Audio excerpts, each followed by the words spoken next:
Good evening mga kapuso! Busy in their very own hobbies ang akusada stars na sina Andrea Torres at Benjamin Alves. Kung si Andrea hilig magluto at mag-cafe hopping, si Benjamin naman ay abala sa pagtakbo kasamang iba pang kapuso stars. Makichika kay Aubrey Carampel.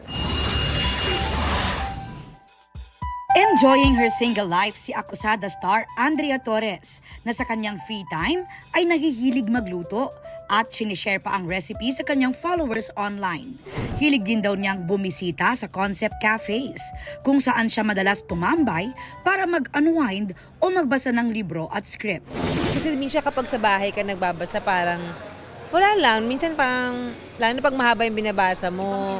Oo, maganda rin yung mapunta ka sa environment na parang napapaligiran ka rin ng art or ng, ano mo yun, maganda. Para lalo kang ma-inspire. Ang akusada co-star niyang si Benjamin Alves into running. Madalas daw kasama niyang tumakbo sina Kapuso Primetime King Dingdong Dantes at Kapuso host Kim Atienza.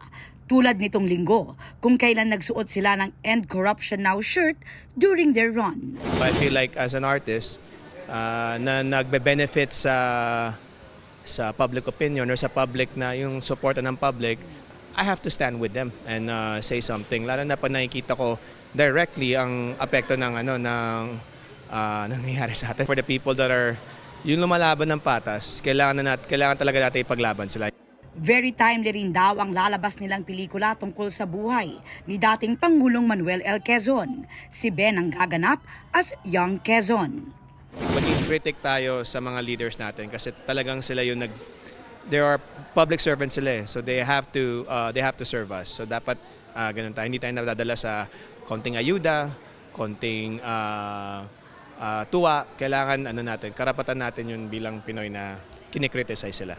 Exciting daw ang mga susunod na episodes ng Akusada. Nanggulat na ang karakter ni Andrea na si Carol with her new look sa episode kahapon ng Kapuso Afternoon Prime series. Sabi ni Andrea, kinailangan nga raw niyang magpaputol ng buhok para ma-achieve ang Carol 2.0 transformation matapos mahatulang not guilty at makalaya sa kulungan. Makikita niyo kung magbabati na ba ng tuluyan at magkaka-inlove na ba ulit si Carol at si Wilfred. Ano na naman ba ang kaguluhang ibibigay ni Ronnie sa buhay nilang dalawa? Of course, si Ronnie always naman effective kontrabida si Lian. So, lagi siyang kinaiinisan talaga. Ngayon, may pinakita rin kami na parang, ang tawag namin ni Lian doon, parang adobo wars. Kasi nasa linyahan yung, makikita niyo to, nasa linyahan yung toyo, pati suka. So, alamin niyo na lang. Aubrey Carampel, updated sa showbiz happenings.